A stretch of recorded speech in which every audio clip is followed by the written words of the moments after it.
Everyone I know listens to podcasts. Anyone who's anyone has their own podcast. You could start your own show even if no one asks. It's easy to record yourself and act like an ass.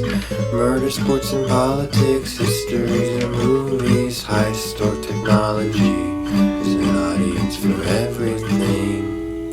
Yes, but who on earth will listen to three random Vatos reading books? We're on. All right. What's up, guys? How's it going?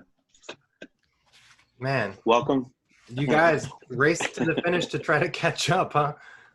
Yeah, dude. Nobody wanted to put it off to Monday? I Yeah. was really hoping, I never want to be the first person to say it, so I was just like, come You on. could tell Art was crying. He was like, where are you at? And hey, when I said I got 40 pages left, I looked, I'm like, oh, I actually have 50 pages left. This is not. So, yes, it was a fight to the finish, and we Do made it. you guys know that book clubs are supposed to be enjoyable? Dude, I know part of this. No, that's not true. Honestly, I've had a really good time. Mostly with you guys talking it, but this was part of it. Wanted to read a little more, so it worked out. Now, I mean, I finished the book, and that's it's really. This sad. is the first book you finished since maybe Clifford? No. Wow, dude. I could leave this podcast right now. I could just walk out. But it has been a while. You've invested way too much, Robert. Huh? You've invested too much to do that. Mm-hmm. I know. But And yeah, then it has Art been a too? while. Come on, let's not all put this on Robert. Okay, Marcus, you're the one who's throwing me under the bus. Yeah, no, I was honestly kind of hoping that Robert would not have been caught up by today. Because I waited until today, man. Again, I said I was going to start yesterday. What time did you start? I started just after noon. But I guess I'm a slower reader than you, because when you said you had 40 pages, I had less than that. But I was like worried for myself. Well, I may be a faster reader, but that doesn't mean I retain everything well. It's like, all right, let's If go you guys through had to it. take one of those like old school reading tests, like what do you think you guys would score? Like on a book? Like the comprehension tests. Yeah. What do you remember? I think if I were to take a test right now, I would be able to do pretty well. But if I were to wait any significant amount of time, I don't know that I would do so hot. I think I would have passed with the minimum. I think I know enough to kind of follow along, but I get anxiety whenever either you two ask me to summarize what happened, because I didn't take notes, first of all, and that's my fault. But as I was mentioning earlier before the podcast, you have a plan of taking notes, but this was overwhelmingly a long part of it was like 1/3 of the whole book, this last part. Yeah, pretty much. So it would have just taken way longer. But I feel there were a lot of chapters that were just like 1 or 2 pages. So Yeah. Yeah, they made it feel like, okay, maybe it's not so much I have to read, like just like making these pages go by. I think I'm Dude. kind of on the same like route where I feel like so excited when I turn the page and I see yes, dude. Sorry, Marcus. What was that? what was I gonna say? You got so excited when No, I feel like I would probably be at about like 60 to 70%. Like if I had to take a test, just because I read it, all those. Yeah, that was a while ago, man. I think it was like 3 or 4 weeks ago. Okay, so who wants to tackle chapter 1? Yeah, I'll start because Go for it. Okay, so it's set from this point, which they reveal in the next chapter, but it's about 75 years after the creation of the Foundation. Is that correct? Did everyone gather that part in? Cool. Yeah. I'm sure you're correct. Yeah, I don't remember for sure, but that sounds right. Well, that's always like the hardest part for me is like, okay, after each part, it's like, okay, how long did they jump after this? But that's what happens. You have 2 characters at this point. You have Sut, right? Last name Sut. Jorain Sut. Mm-hmm. And I'm literally blanking, but he's in Mallow. What's his first name? Hoger Mallow. And they're little conversation, and he's like, "Hey, I have a feeling something's gonna go down, right?" And Mallow's like, "Whatever do you mean?" He's like, "I need you." Whatever do you mean? It's just setting up what's gonna happen, right? So he persuades Mallow to go on a mission to not spy, but to keep his eyes open as a traitor to Corwell. Is that what it's called? Is that the Corel, place? yeah. Corel. And he's like, "Yeah, fine. I'll go. I'll check it out."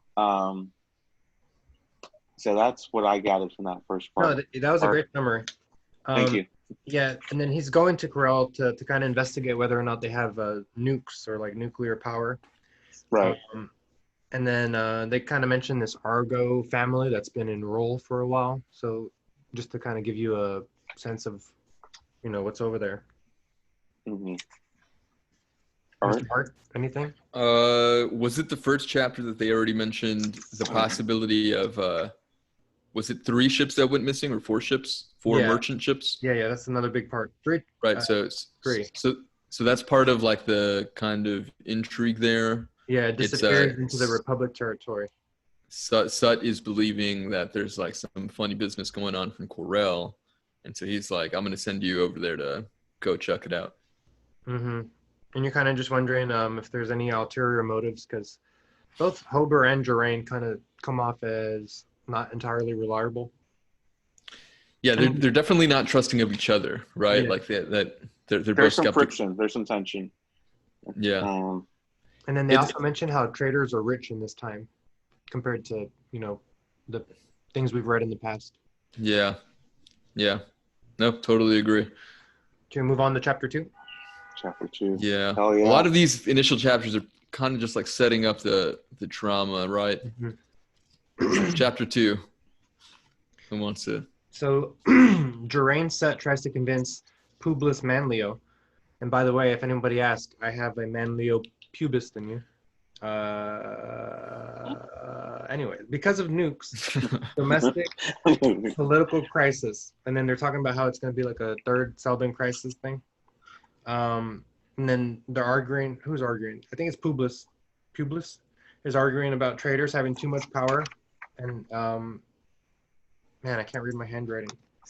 Oh, and they're not like enforced. Like I guess rules aren't enforced. And then the outer provinces might break away. And the Manlio's job is to find the cure. Mayor evading responsibility since hardened, the primary and morality never combined. Does this make any sense to you guys, my notes? Yeah, dude, it was just a back and forth too. A lot of these was like a 2-person chapter each time. It's always dialogue between 2 people, which I just kind of realized. So yeah, I agree that happened because I'm sure you took better notes than I did. Manlio, real quick, he's the foreign secretary, like you said, of the mayor's cabinet, right? And he's the primate of the church. So he's like, the way I took that was like his position is literally he's heading everything that's not based in Terminus, so like all their foreign affairs stuff, and he also happens to be the head of the church, of like the religious aspect, right? So like he's a pretty big, powerful like political player. And I believe Sut went to him after his meeting with Mallow to kind of complain about him too, right? Yeah. Vaguely familiar. Yeah.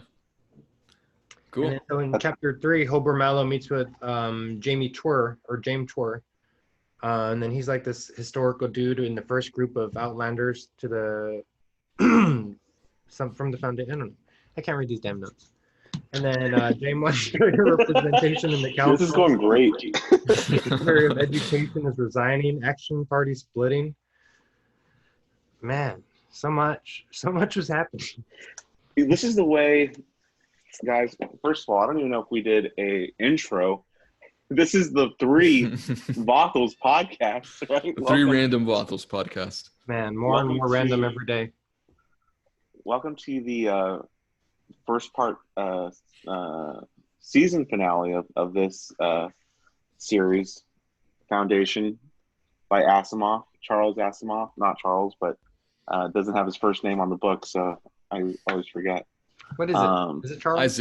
Isaac Asimov. Isaac Asimov. Thank you.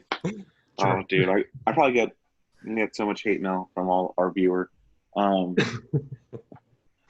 Sorry to kind of budge in, but we didn't do an intro, right? Like we literally just like started talking about chapter 1. I just started. No, we got into it, and I just got called out by Marcus right away. So I just like, so I didn't know it was a roast podcast. Which in that case, Marcus, your handwriting's terrible, right? You have a cone head. So we'll get to that later. I'm gonna try to like input both of the pictures that Kelsey drew, so that way people can see that one of them was indeed in a cone head picture. It was good, man, but it was definitely a little cone heady. There we go. Kelsey and Robert were denying it vehemently. Listen, okay, yeah. I just didn't say anything. I think you were gonna say something though, Robert. Go ahead, man. Oh yeah, well, I just want our viewers to know, thank you for sticking with us, because this is going to be a long part here. But we're going to try to make it as entertaining as possible. I know after a while, you've already heard the first 3 chapters being reviewed, so you might think you're thinking otherwise. But I can really just tell you how I interpreted it, not chapter by chapter, but kind of as a whole. And should we abandon the chapters? Since none of us are like expert in the chapters at this point, but we all read the book, so maybe we should just. Yeah, just like what is the underlying story, right? Yeah, but and that's really what I want to know. Part of me feels like this book. Well, not part of me. I think it's just factual that it's like it ends and you're like, and it says, make sure you don't miss the rest of the series. As in, like, there's just like a piece of the puzzle where it did it feel complete. In my honest opinion, I felt like, is there a next chapter here? Right? Like it didn't. Maybe I'm not well versed with books, but I just felt like it was going to be like the end, right? It was just kind of like you're waiting for the last part, credits to come up, like kind of, yeah, like I wonder if it was if it seemed anticlimactic, because it was a little anticlimactic, but it was. I wonder if it was because I knew that there were so many books in the series. Because one thing that I was matter though, right? Yeah, well, okay, so one thing I was kind of thinking too this time around was I was kind of appreciating a lot of the subtle, just like sci-fi aspects of it, like what it actually means for a writer to write science fiction at this time. So this is 1952, I believe we said. And so like this must have been, I'm not an expert obviously on like the sci-fi genre. Like I don't know how prevalent it was, but I have to imagine that if this came out in 1952, not a lot of people like had their heads in like Star Wars, obviously, right? And like had a good idea of what sci-fi could be or like what space travel could be. Are you so I don't know. A lot of it was kind of cool. What were we gonna say, Robert? Yeah. Oh no, I know what you're saying now. I was thinking in another way. Like we didn't see. This is before Star Wars, so before like big battles and fights, and this one's more like. There's going to be a big battle. There was kind of earlier in the other parts, there was that whole scene with the battleships getting ready and stuff. But you just kind of waited for a big battle or something to take place, and then it's kind of like, no, bro, that's what we're going to do. Absolutely nothing. It's like, oh wait, no, there's more, and like there was more to it, right? It's like then they didn't realize that it all had to do with trade, and then that's what they used as their weapon, right? That's what I took from it. But why don't we try to tie in what we know of like the underlying story, right? So like, what do you guys think about? Where's the foundation? Like in this part, what's the foundation up to? What does their foreign policy kind of look like? Like who are they dealing with? So the foundation, I think they had control of the 4 kingdoms, and they were trying to expand like in their religious rule. Right. And then as they're doing that, they notice that it's harder to like use what they've been doing, like using religion to gain control with these outer provinces, because those outer provinces already kind of know their tricks or like how they've been doing things, and so they're kind of wary of them anytime they go by. But then, see, they did give us the extra 40-minute thing. Yes, I can rant as long as I fucking want. But Yeah. So as a strategy, as he loses his train of thought. as a strategy, the religion thing has kind of like run its course, right? They like past the initial 4 kingdoms outside, Anachron being one of them. That strategy apparently hasn't been working for like a few decades, probably, right? Like they've developed a reputation amongst the rest of like the periphery, or what do they refer to? It is a periphery, right? Like that area of the galaxy that they're in, and so people are just like not letting them, like, because what their strategy has been is to like, let's go show up with our science and technology and toys or whatever, religion. But they have to accept it under religious premise, and then that's how we take control of them, right? We exert our religious influence in like the myth of that. And so like that apparently has not been happening over the last number of like years. Like they just have not found success past those 4 kingdoms.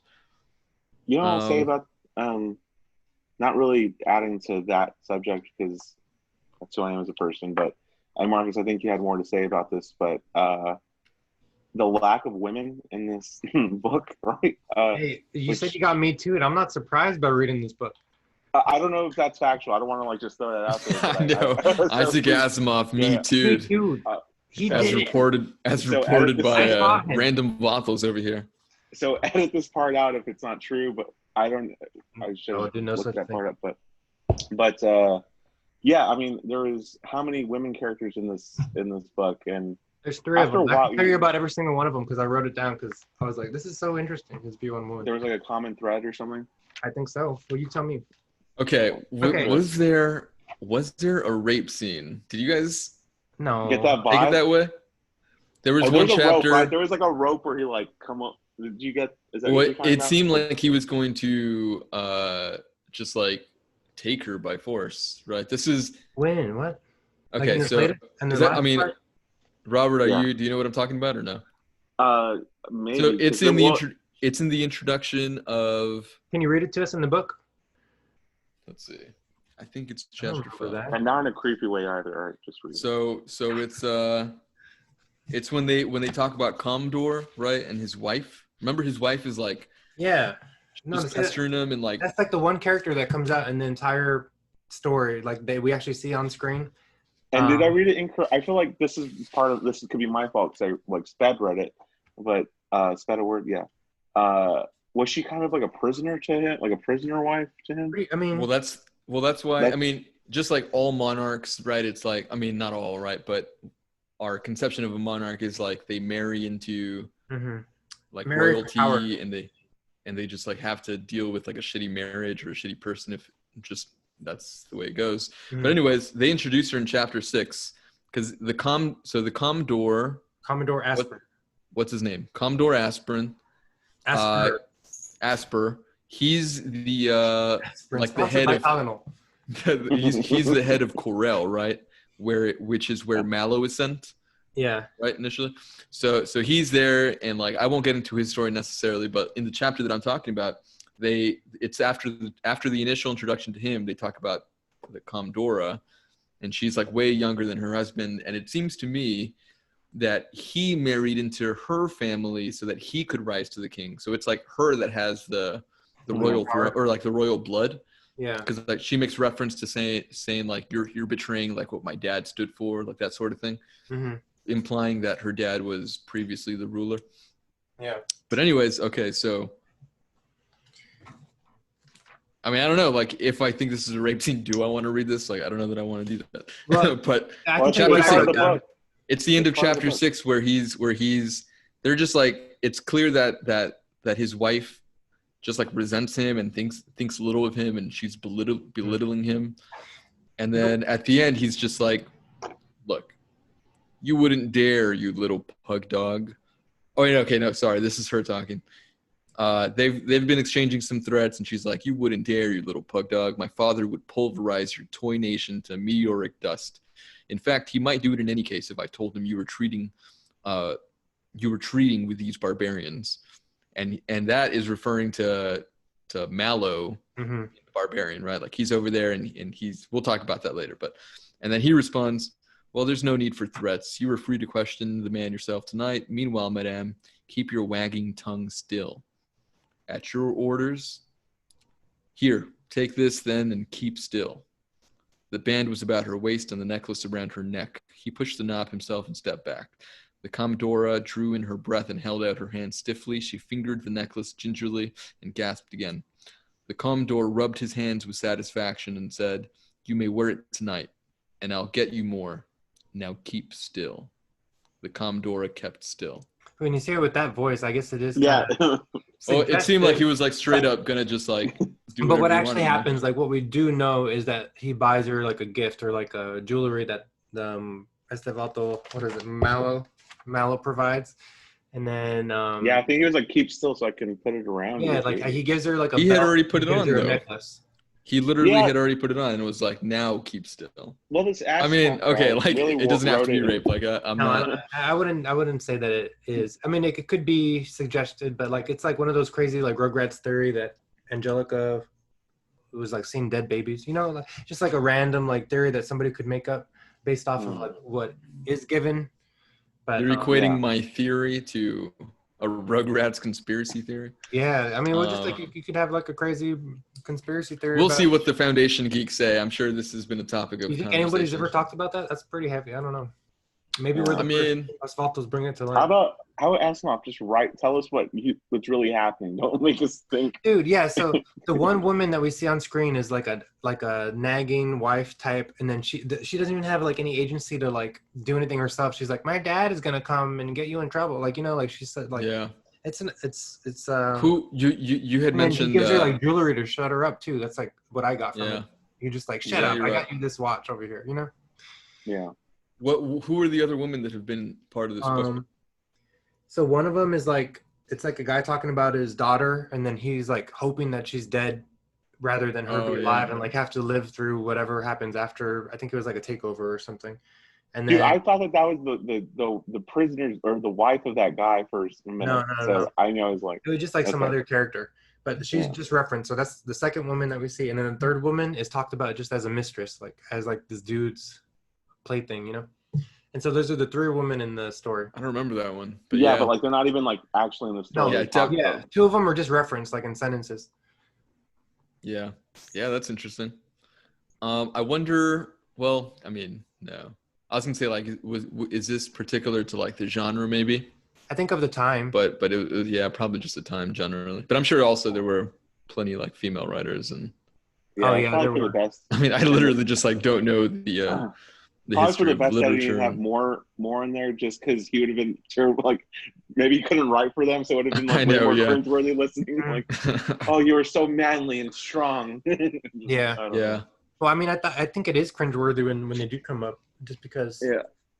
And you know, like it's so obviously painted from like a man's eyes and like a kind of like a. What a weird thing to think Yeah. about, man. Like just like the history of like the content of like literature has only really been available. Like, of course, there have been like women writers and that sort of thing, but Mhm. just like for most of history, like art consumption has had Like, to go through the lens of like a man, just because of the way societies have been set Yeah. up, right?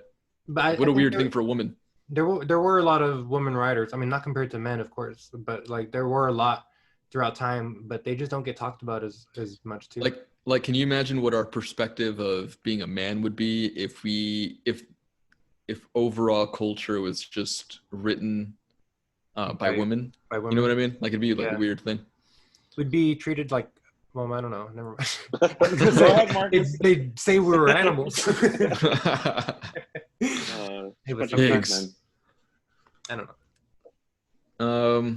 All right, man. Maybe that should be part of our progressive stance. As we read next book we read is like by a woman author. Dude, I know think we're we talking- should always have like at least like a 3-to-1 ratio going forward with books. Yeah. What do you mean? In like my three? Minorities. defense, I was Oh. not thinking ahead of like, I wonder what the female character is going to look like in Yeah. an Isaac Asimov novel. Yeah. All right, yeah, you just don't I'm notice. totally- It's not something I realized until you're done with the book and you're like just thinking. And I'm like, wait, there's not just a bunch of Yeah. guys, you know, just a bunch of Yeah. dudes. After a while, it's like, all right. And then well. also, to me, it seemed like a lot of the chapters were like just like a weird badass character, like doing what he had to. You know, maybe it was breaking laws and maybe it was like morally incorrect, but like. You know what it reminded me actually of? This is a very interesting topic, given that the book that I'm about to talk about was written by a woman, Ayn Rand. Yes, I had my Randian phase as a young college person, and I read Atlas Shrugged. Are you guys familiar with Atlas Shrugged? Mm-hmm. I know Just like so Ayn Rand was a super libertarian person who, I mean, what you think of most conservatives and like real hardcore like free market types are people who put as their ideal like the capitalist, right? Like a person who can just like go and create a company and do whatever he wants, and it's just about his hard work. Like that's what you think of like when conservatives talk about like who they or like the virtues that they like, right?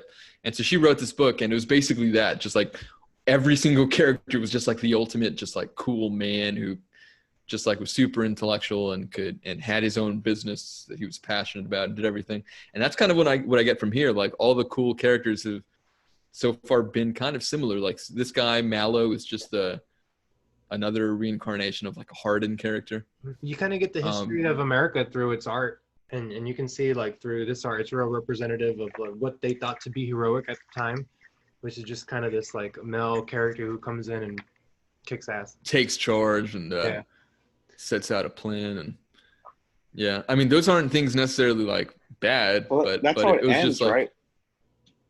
Like that's how the book ends. Like the quote about Corel of like, and so after 3 years of war, which was certainly the most unfought war on record, the Republic of Corel surrendered unconditionally, and Haber Mallow took his place next to Hari Seldon and Stafford Hardin in the hearts of the people of the Foundation. It's just like there was just like a common thread between them, and just the same type of. They were all remembered for rebelling, I guess. Yeah. So why don't we tie it together by trying to so we can frame this maybe in a way of the sorts of crises that the Foundation has had. So far, before this part, what have been the crises that they have had to endure? The first one was what was it called? Oof. Was it religion? Well, they made up the religion. Right. That was with all the ships and going off so not counting Seldon, which we probably shouldn't, right? Like that would historians, that part, like the psychohistorians, like that maybe wasn't considered a crisis. There is like a crisis in that one, which is like they want them to shut up about the future and just kind of like let them live in their ignorance. And so like just starting the whole process could be kind of maybe counted as like the first crisis, right? Yeah, I mean, because like all of these follow a very a formula. Like they're all pretty similar. Like it kind of tells you what's going to happen like every chapter before, and then it happens, and then the guy's proven right. So the second crisis was the religious thing, right? The fact that they were going to get conquered by Anacreon initially, and so Hardin had to like kind of work his way out of that, and he used religion, like the establishment of that religious tradition, to sell their influence of technology. And then the third one was, there's only been 3 before this part, so this part represents the 4th crisis, I believe. No, this is the 3rd one, I think. Or sorry. So the religious was the first one. The second one was what? Was it the nuclear stuff? Remember that guy? What's his name? Traders or the mayors? The guy. So they were gonna have the ship go to Terminus. Remember? Yeah, you're talking about penis or something. Weenus. Weenus. There you go. Hardin and Weenus. Yeah. So that still involved Hardin, right? So he had to just figure out a way to try to work that situation out, which was that. What was the name of that city or that civilization? Anacreon. No, that was the first one. What was the second one? Oh no, you know what? It was Anacreon still, right? Yes. Ascone. Oh, Ascone. Sorry, Ascone. Yeah. So they were coming around saying, like, we can probably like take you over because we're bigger than you are so far, and like now there's no real tie to the Empire, and that's interesting because the Empire makes a comeback, right? We can talk about that. Oh yeah, well, the Foundation. Wait. Yeah. The Galactic Empire. The Galactic Empire, yeah.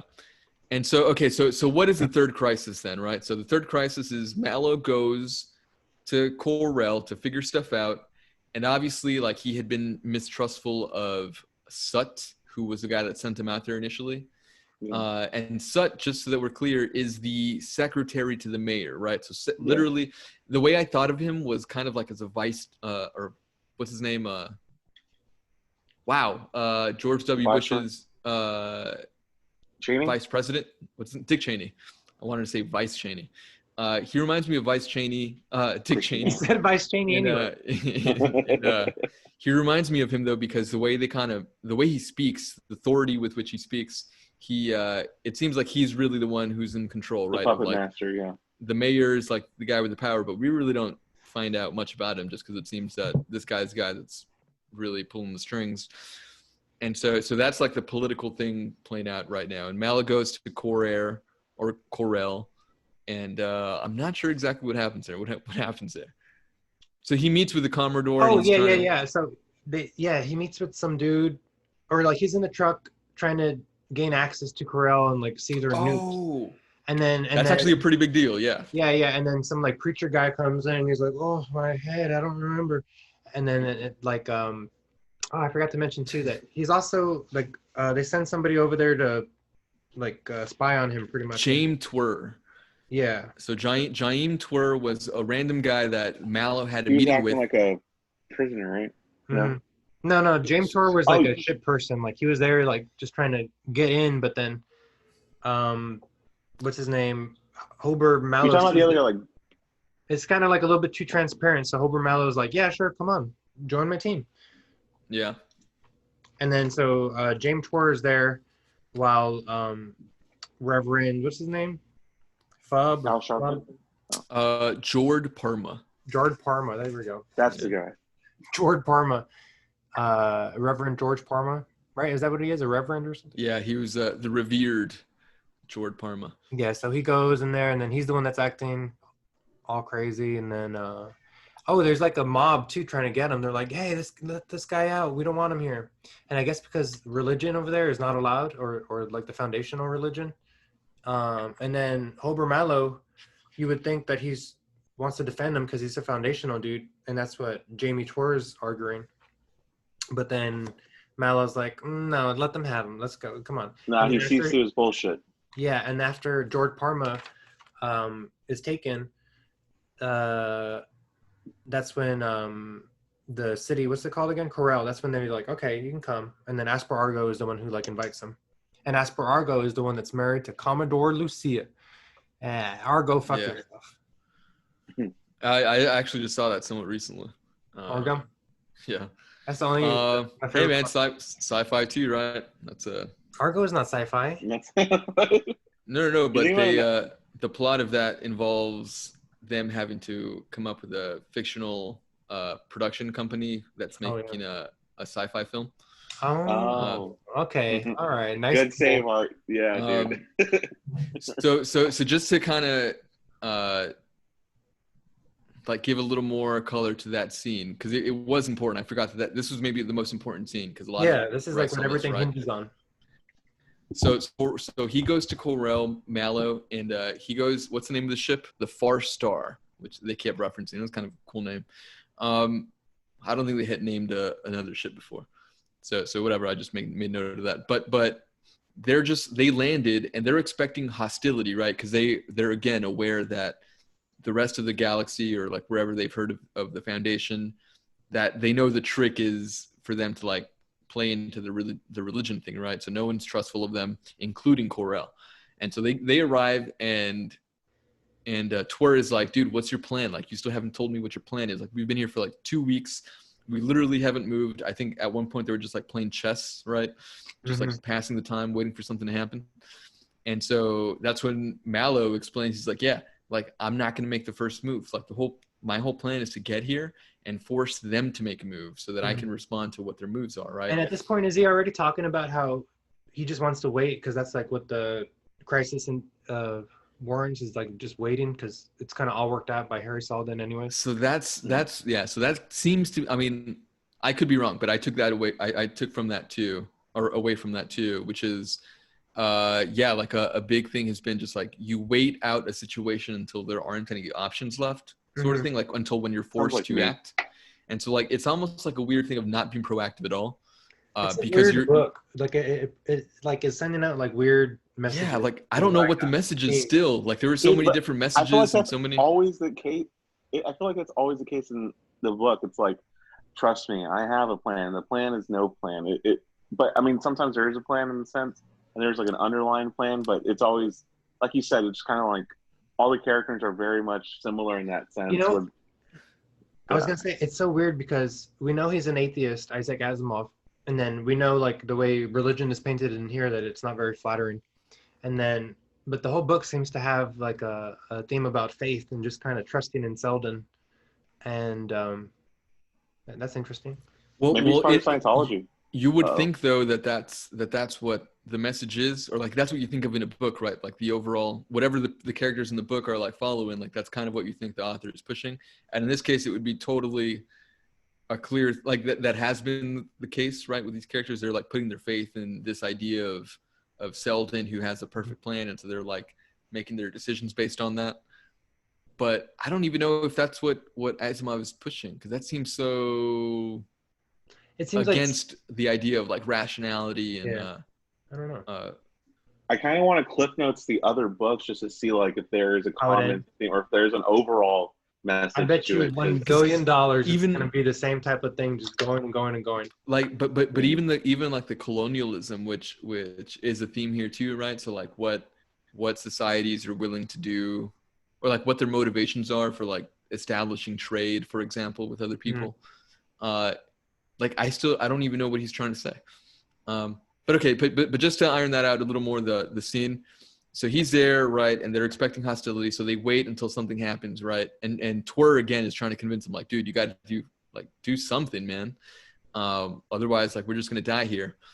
And he's like, Commodore is like, or not Commodore, sorry, Mallow is like, yeah, like we have to be willing for that to be the case, right? To die, like that's, you kind of need that coming in here. And as soon as they're starting to have that, that's when they start seeing the commotion, and they get a message from like the inside of their own ship from their people going, hey, we let a priest in. He was out there wandering, and we let him in, and so like he needs like medical help. And so he gets pissed, right, Mallow, because he's like, what the fuck, like my orders were not to let anyone in. Why the hell would you guys do that? And so he gets pissed at them, and like, so that just represents like a new variable that he has to account for. Mm-hmm. And everyone is basically like, dude, you got to help him. He's part of the Foundation, man. But he's like very legal about where he stands, which is like, hey man, there's like a treaty or something where no one is like, no priest should have the right to come here. And like the Foundation recognizes that. So like breaking the law. So I can't help him, right? And he's putting me in a bad spot too by making me accept him when I'm trying to like broker like a peace sort of treaty with these people. And so, like you said, yes, he feeds them back to like a mob that forms outside. Obviously, there are people who want this guy, certain death. Yeah. And so he's like, "Fuck, man, I can't help you. Sorry, like, gotta let you go." And so that just represents something like that's a big scene, right? He lets him go, and he's like, "Okay, like I had to do that. Sucks that I had to do that, but whatever." And yeah. And then so Mallow is like accepted by the Corel person, Asper, like I was saying, or like he's allowed to go. Oh yeah. The generators or something. Yeah. And he's like looking for signs of nuclear power because he's like, what are these guys capable of? And what's the guy's name? I just know him as the Commodore. Commodore Asper. Okay. Asper, yeah. Argo. So you can say Argo. Argo. Yeah, that guy's like, hey, welcome, bro. Hey, don't worry. Hey, yeah. Check it out, dude. You think one thing, but trust me, bro. Like, this is all party. Like, everything's gonna be fine. Yeah. Dude. Come on over. So that's the vibe he's throwing out. Invites him over for a whole feast, and he's like, "Oh, thanks. Actually, I have like a shit ton more people." It's like, "Bring them all, bro. We got a lot. Got a lot of food." Yeah. And then he yells at his wife, "Make some more food." Yeah. And then and that's where he gives him the jewelry that he gives to his wife in the scene where she does not look good. She does not look happy. Yeah. So Art's tone reading it. Yeah. So Commodore. I think that was like just where it's the text, man. But okay. So Commodore, I'm pretty sure. Okay. So what Commodore tries to do is he's like, he's like, yeah, like I don't know why you think I hate you so. Okay, no, this may be just my words. Like that's not what he said. I'm sorry that you hate me. No. But he's trying to, or I guess Mallow is surprised at like the reception he's getting from Commodore, right? After his invitation, after like they were like in a standoff for like 2 weeks or whatever the time period was. And so Commodore explains, he's like, hey man, I don't hate you. It's just that like I'm not gonna accept your technology stuff if it comes with religion. Like that's the thing I don't like. Like yeah. I'm happy to trade with you, man. Like it's all good here. Like yeah, I'm happy to do as much like business as we can handle. But I know that the way you do business is like you bring in the religion thing, and like that just fucks up my society, right? So like I'm not trying to do that. And so that's like a new kind of peace talk that they've had, right? Because he's apparently had this talk with a number of different representatives from the foundation before, and it's always ended the same because he's like, no, fuck you, I'm not gonna bring your religious stuff. And something that should be mentioned too is like Hobart is a trader by heart, like more so than a foundational person. So I think he's all right with this when it happens. He's like, oh sweet, we can just trade.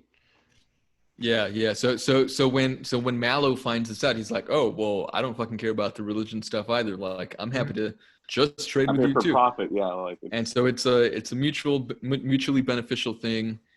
And what is it that Mallow asks for? Like what's the trade? So he's going to give them the technology and the goods for the people. That's going to help their economy. And what is Mallow going to get? I'm just going to get money. Yeah, wasn't he going to get half of it? It was making gold or something? Oh, right. Yeah, you're right. So he basically takes 50% cut of whatever they sell, and the rest goes to the foundation, right? Because that's just like the general deal that traders have when they trade the nuclear power.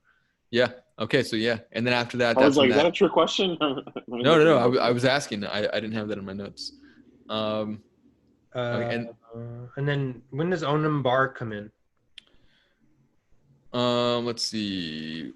Yeah, I was gonna mention too that he like sees the guard and like I think he like tricks the guard or something. Oh yeah, let's talk about that. That's chapter 8. Yeah. Go ahead, Marcus. So this is during the sales meeting. Yeah, he displays like a nuclear drill that's like cuts and combines pipe like nothing they have there. And the guard, he's not very careful. He reveals that he has a gun with the old, I think it's like the foundational sign or the Galactic Empire sign. Yeah. The spaceship and the sun. And then so that's how Mallow sees like, oh, the Galactic Empire is back. Interesting. And they're emerging again, but on this other side of the periphery.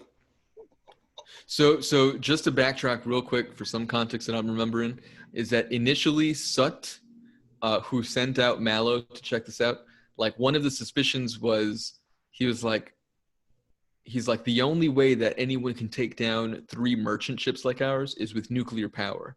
So they have nuclear power. Oh yeah. We think. So part of your mission is to go out there and like scope out to see like how they have nuclear power if they do, or my other suspicion is someone inside the foundation is like selling them nuclear power, right? And so at this point, yeah, he's having his meeting after having met with the Commodore, and he agreed to like sell them stuff, right? So like he goes to what he wants to do is he's like, I can even help you with your manufacturing facilities. If you take me to one, I'll show you how like just like literally implementing some of these things can like bring back your manufacturing in a way that would be helpful to you, right? And so he's showing him all his devices, and that's when he's doing it. And in the excitement, because everyone's like super excited, one of the bodyguards is up there like testing something out or something. And it's when he comes close, where he's like, holy shit, that's the old Galactic Empire sign on his gun, which is nuclear powered. So that to him is like the big aha moment of like, okay, they have some nuclear power that's not coming from us. And it looks like either they're being supplied by the old Galactic Empire, which apparently still exists, or it's like just like hand-me-downs that they just have from that, but it's not coming from us, which complicates things, right? Mm-hmm. Yeah. That did happen, yeah. And so I think after that, Onum Bar comes in, and what does he do? Let's see. Power stations, magicians. They're talking about like magicians at the edge of the galaxy, and I think that's like the foundational people. So Onum Bar seems like an Obi-Wan figure in the first Star Wars. What is that? 4, right? What is that? A New Hope? New Hope. Yeah. Right. So he's they don't even like preface why Mallow goes to this planet, but he goes to Siwenna. And he just shows up to this guy. Like the scene starts off, I think, by him just walking into this guy's house, Onum Bar. Yeah, like And I'm thinking this has happened before or after. It really throws me off, but I'm along for the ride. Yeah, so like they don't explain it. They just like that's just the start of a scene. He walks in and Onum Bar's like, who the hell is this guy? And he just starts asking him questions, and that's when Onum Bar starts revealing a lot about the history of what's happened with the Galactic Empire and with Siwenna in particular. I still don't have a totally clear grasp of Siwenna's role in the I whole just think story. there's like a whole lot of rulers there that wanted power, and so they were kind of they wanted to be like emperor, and then I think at one point they kill all of Onum Bar's family. So the politics behind it is that Onum Bar was at one point part of the politics. He was one of like the elite political figures, right? And apparently their viceroy wanted to rebel against the empire, right? And then the empire, that one of the admirals from the empire came and like was going to start a war with the viceroy. But as soon as he was about to start that war, that was going to be a rebellion against the Galactic Empire, the actual Siwanian people rebelled against their viceroy, right? There's a lot of rebellion going on. And so there's like this weird thing going on. And so like the people themselves were like very happy to just be like, hey man, we're actually on the empire side. Like fuck our leader here. Like don't pay him attention. But the admiral was like an evil guy, I guess. And he was like, nah, man, I kind of want to like stage a war now. like you've piqued my interest now. I still want to like just like take you to war now. So he just like eliminates everyone and he becomes the viceroy of Siwenna. And so like he just eliminated all these other political people. So he's like some has-been guy who's living on the end, but he's like a scarred political guy because he's gone through that rebellion thing. And so so when Mallow shows up, he's just like a poor old dude living just like what I think of Obi-Wan on his own in A New Hope, right?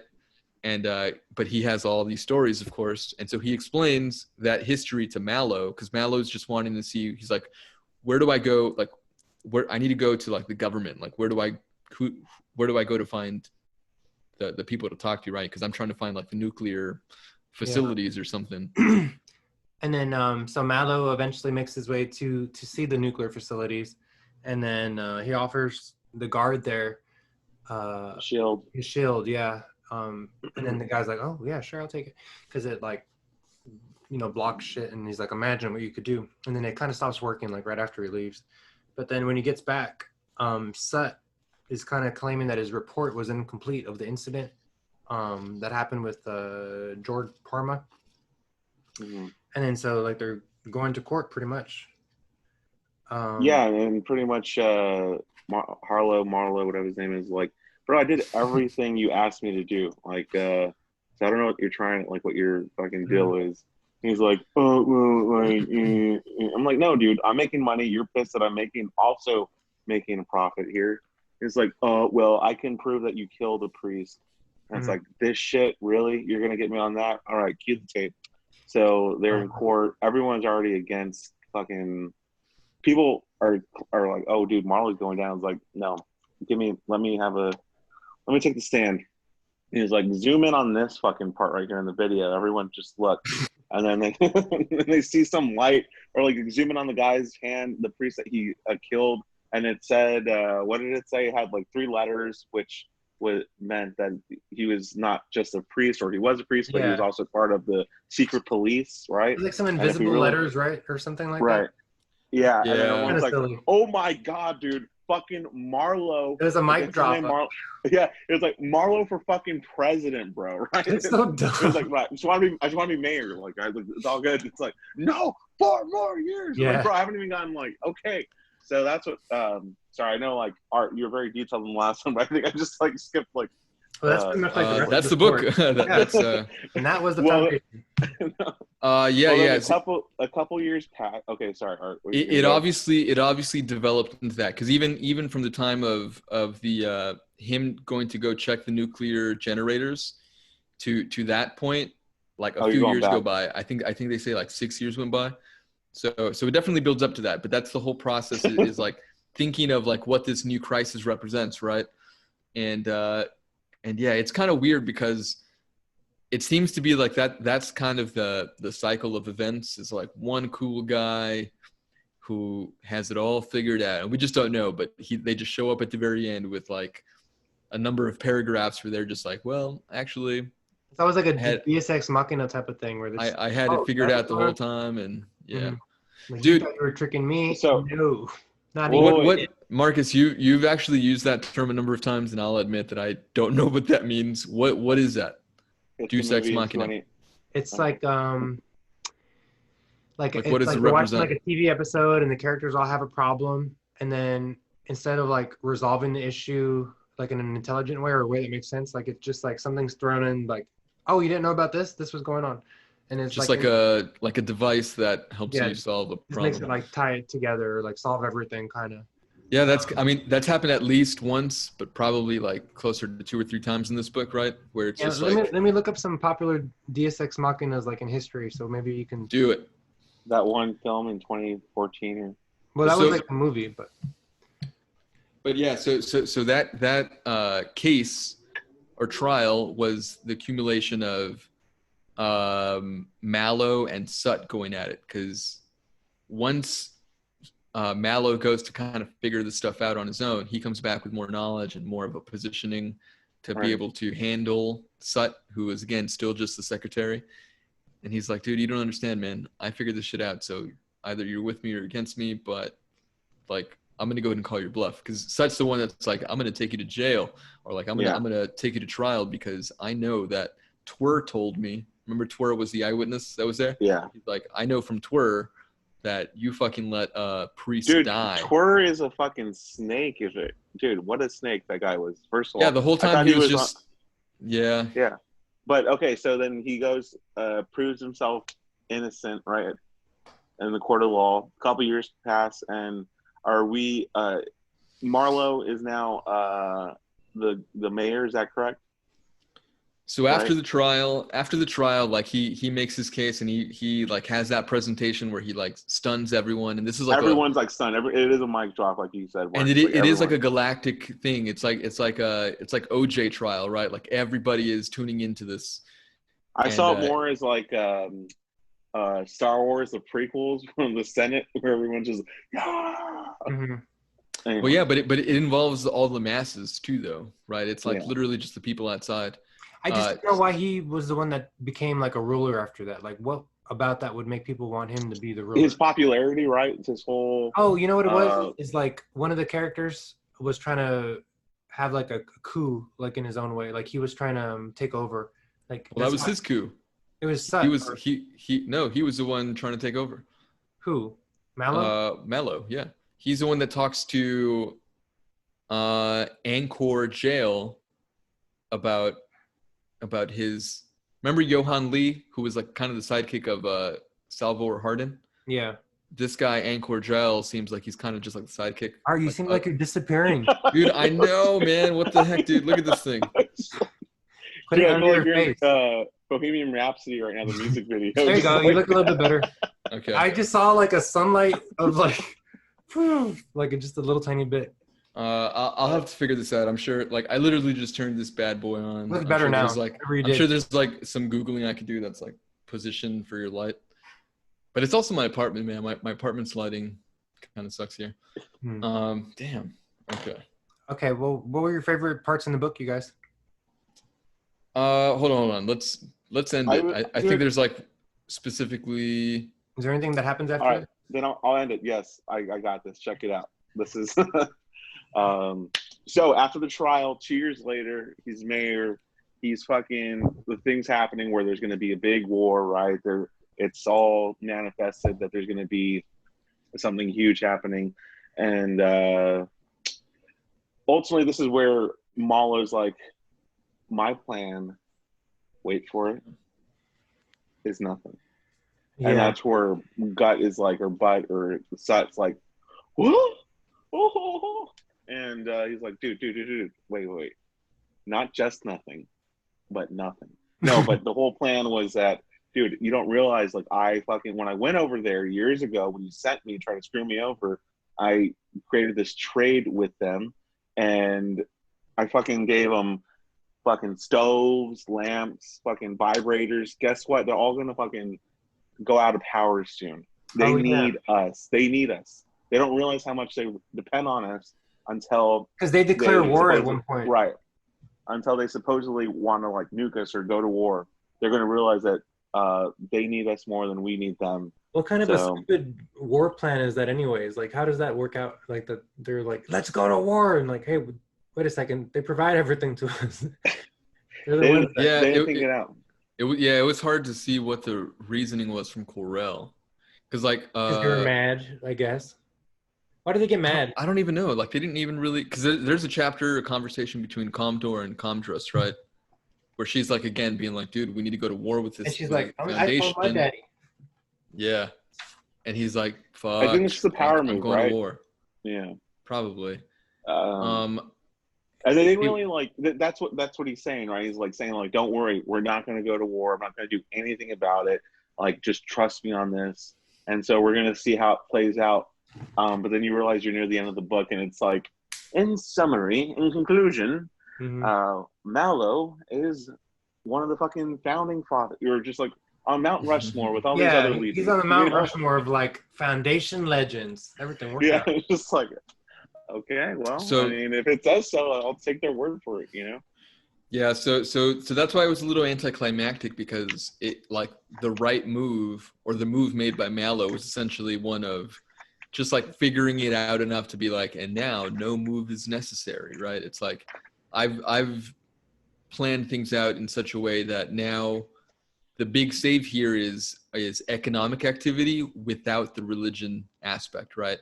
And so now, what Asimov is trying to say is like, that's what we need, is just being able to have like open trade. What this whole book, like what these crises were, it was almost like political philosophy, kind of thinking, what are the stages of like colonizing, or like of a new society coming together? Like, you know what I mean? Like, you have to have the initial, just like, how do you take care of yourself? Like security. Okay, well, can you work out some sort of agreements with powers nearby that work in your favor so that no one like literally takes you over? Okay, cool. You do that with like religion, I guess, or like that's the way it was done here for initially. And then you got to continue to evolve, right? So like the next step, I mean, you can think about that now, right? Like I'm certainly no expert in like foreign policy or like foreign trade, but it is interesting how like we have all these different civilizations made up of all these humans who have completely different political structures, and yet we find just like areas that can be mutually beneficial if we just trade, right? I'm sure there are arguments against like the virtues of that in some way. Like some people can claim like that's another episode. Colonizers or something, but globalization. Just the idea though that like we trade with China. China is like a pretty autocratic place right now, and yet they're one of our biggest trading partners, right? So there's like common interest there. I don't know, it's kind of weird. Like that will inevitably be the case with if we ever encounter any other civilizations or something. You mean like aliens? Or even like just the actions of Mallow, who went to Corell initially and was playing the waiting game because he was like, I don't want to be the one to strike first. Like that actually, I'm sure, is like an actual strategy. Like, can you imagine the Pilgrims and Indians, just like for an example that we all know? Like, you're always you would necessarily be wary of one another given that you don't know the people, but you also know that there's like a meta strategy of just like, I don't want to be the first one to commit violence because that would just like destroy the possibility of potential friendship or something. Yeah, it's a good thing they all got along though and had a great Thanksgiving dinner. Who's they? And it was. Oh, sorry. Yeah, it was false. Allegedly. Yeah, I was talking about. Go ahead. Sorry, I was talking about the Pilgrims and the Native Americans art. Honestly, I did not write notes for the last chapter. That was the last chapter, though. Was it just like so chapter 17 was a short thing of the Dark Nebula, which is a ship. They identify, they're just like doing their own thing, and then they fucking see like this huge ass like ship next to them, and they're like, holy crap, what the hell is this? And as they get close to it, they see that it also has that logo from the spaceship in the sun of the Empire, of the old Empire. And so the alarms start going off like crazy, and people were like, "Oh, the message is like pleading for help." Mhm. So what's the last chapter? I honestly, how the hell did I forget that? Chapter 18. Did we go over the last chapter? I mean, I kind of did. Robert Just ultimately, yeah. Like with the yeah. Yeah, because Sut is just talking about how he wants the return of conquest by ministry. Like he wants things to be the old way that they've been doing them, like in their lifetime, and then he just kind of makes them a martyr. You know what? Okay, yeah. Again, there's no grand finale. That could be like a point of conversation. Maybe is that's part of the theme in these chapters or in these parts, is that the hero role looks so different. Like the heroes are motivated by different things all the time. So like initially we get Harry Seldon, who is like just like this genius guy. Damn, I'm gonna have to just like he's a genius guy, right? And okay, let's see. So Harry Seldon's initial Einstein genius guy. Then he hands it over to, remember, Perenni, who we think initially is just like continuing the thing, but we find out it's just like an idiot who has like no awareness of anything. And then it's always people stubborn and holding on to the past versus people trying to push towards the future. Right. And so this chapter, what it represented was like, so that was like Hardin initially going like, okay, it's not going to be the Foundation leading us anymore. It's going to be the people, me, like looking out for the people of Terminus now, right? And so they take the reins. And then like from there, it just continues, like the role of leadership continues to evolve because interests are different in a way. So like the current time that they're occupying versus like historical, like what's been important. I guess that makes sense, where it's kind of I like that theme of all the themes that we've discussed about not being loyal to the past just because it's the past, but like kind of listening to the needs of the now. What does the time call for, right? Yeah, like, exactly. It's like that phrase or idea, I'm sure I'm going to butcher, which is like, nothing can stop an idea whose time has come. You know what I mean? Like just like every era has their own challenges and like unique histories leading up to those challenges that just allow for there to be new ideas, new new leadership. We're in a weird moment ourselves, like this 2020 is going to be a weird deciding what the next 4 years of us are going to look like, right? Mm-hmm. I think we live in a very unstable time. It kind of reminds me of like all these unstable moments in these chapters that we're reading, or sections, because they all come like at a time of, like I was saying, instability and potential turmoil around the corner, or like somebody has something that hadn't been known before, like weapons, or I don't know. Yeah. Anyways, are you guys interested? We're like, what's weird? You make a good point, Art, in the sense like this book was kind of cool in the sense that this kind of goes every like 20, 50 years, like big parts, like tension parts in their universe. It's like we're in that. It feels like we're in that like moment. If there's a book written about just like history, I guess. Like history's ongoing, right? But like, just what like would represent our crisis right now? And so, like, dude, we're in a fucking pandemic. We're on the verge of economic disaster, and then potentially a continuation of this leadership for another 4 years. Like this is all on the table right now. Who's our Selden? Is it Thomas Jefferson or is it Jesus? Andrew Yang. The robots are coming. That's what we need to look out for. Oh man, good point. Man, a Foundation in today's world would be cool. I would like to read that, like a modern day, like present day Foundation story. Well, what this makes me think of is like, I said a number of times throughout the podcast is that like I don't read sci-fi, but I'm sure there's like some great sci-fi out right now that is maybe a little more relevant to just like modern issues.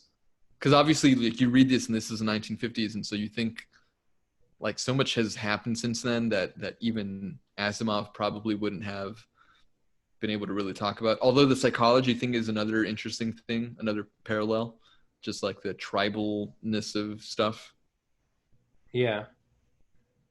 Man, I don't know.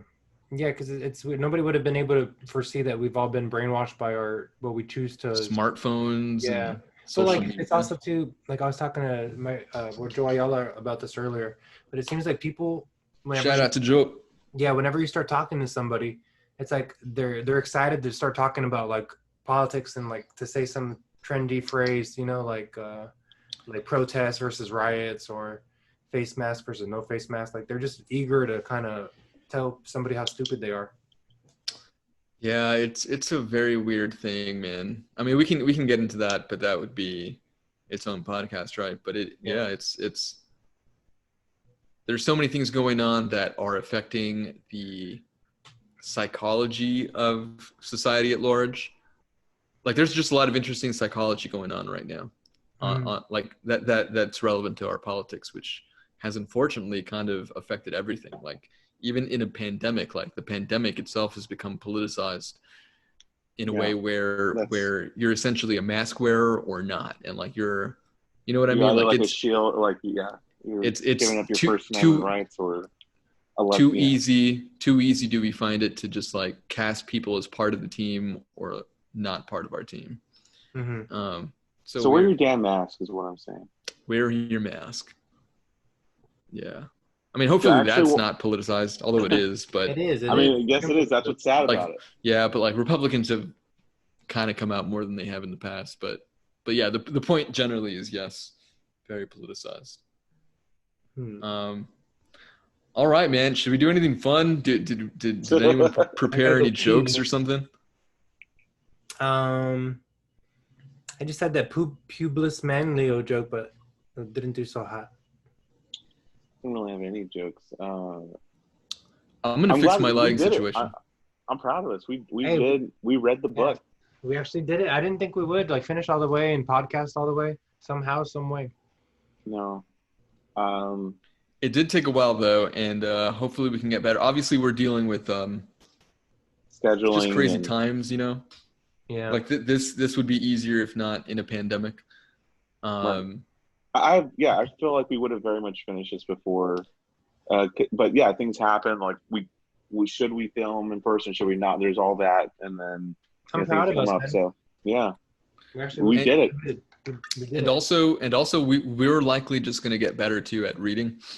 Like this is just like a new habit, God. You know. Please. So so it should come by easier next time, and I mean depending on what the book is, we're reading the encyclopedia. You know. Any ideas what we're reading chapter next? 1. I know someone threw out Shakespeare for the next one. Do we have any? Here's what I'll say, man. So Marcus, the two that you had suggested were Shakespeare. I think you said Hamlet, and you said the Hustler thing. What was the name of that book? Hustler Diaries. Midsummer Night, I think. Midsummer Night, and then Pimp by Iceberg Slim. Yeah. So I wasn't even trying to look this up, but I was randomly looking up Amazon's best booksellers, and that's on there, man. That's on top 50 of all time. What?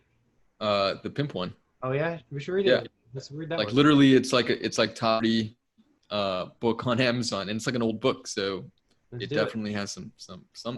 Well, that's the next book for the 3 Random Vatos book club. Wow. And then after that, is that like a horror movie? Because Art Your Lighting would be perfect for that. It's an autobiographical. Oh. About a real life pimp. Nice. We'll see if we can bring on Foundation fans to Iceberg Slim. We'll see what that looks like. Maybe we can bring. Or maybe just 3 random Vatos fans. Yeah. Yeah. I don't know. I think it's like I don't think there's a whole lot of correlation between Foundation and Iceberg Slim. Yeah. Maybe they just appreciate the conversation of different reading levels talking about their interpretation of a book. Yeah. Well, but really, again. I was gonna say, it's important to me that we read like different types of books. And not just stick with like one genre. Agreed. Or even like fiction versus poetry. I don't want to read any poetry really. No. Well, that's Art signing off right there. I know. Where did he go? See if that's better. No, it's not. Well, should we close this episode or what? I'm Robert. I'm Arturo. Wait, just like that? Catch us Some next time. Final thoughts, maybe, like on the book. Oh, I mean, I think we should have another episode. That's just my vote. Just like a quick, even half-hour episode of just like talking through our thoughts, maybe, and look up some Asimov clips. I don't know. I'm sure there's something that we could check out that would be fun to read. Yeah, we could do some deep dives in like about the series or facts about the author. The only reason I would want to do that over a new book is just because I'm not a huge fan of these Zoom things. I'd rather do it in person, you know, if we start a new book. Yeah, we should do a bonus episode and then kind of shoot the shit at the same time. How about this? Like, if like next week or so, depending on where we're at and how the numbers of Corona looks, we can decide if we want to do a recap of Foundation or just move on to the next book. I guess we'd probably have to wait like a couple weeks anyways, right, for the books to come in? Yeah. I'm down for a bonus episode and then... But I feel like I've said all I had to say on it. Maybe. Then we just have a bonus episode of just 3 random Vatos discussing hot topics. I'm down for whatever, man. We can, I guess, talk about...